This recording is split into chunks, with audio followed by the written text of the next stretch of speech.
খিচুড়িও দিবে? না না, এটা হলো বাড়তি। মানে এটা সকালের খাবার ছিল? হ্যাঁ।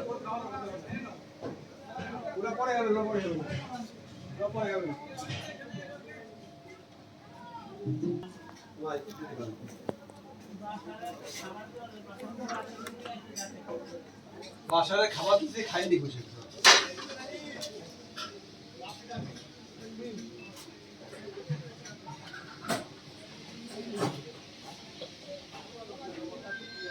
লেবু কি পর্যন্তই? সব একবার না নিয়ে কিছু হয়ে যায়। লেবু কি পর্যন্ত নাকি? একবার সব দিয়ে দাও। না আমি তো সেদিন বলছি যে লেবু কি পর্যন্তই নাকি? ওই নড়া দিও না আমাকে। অনেকদিন পরে গ্রামের বিয়ের এই জিনিসটা দেখলাম, so I don't want miss it. Okay.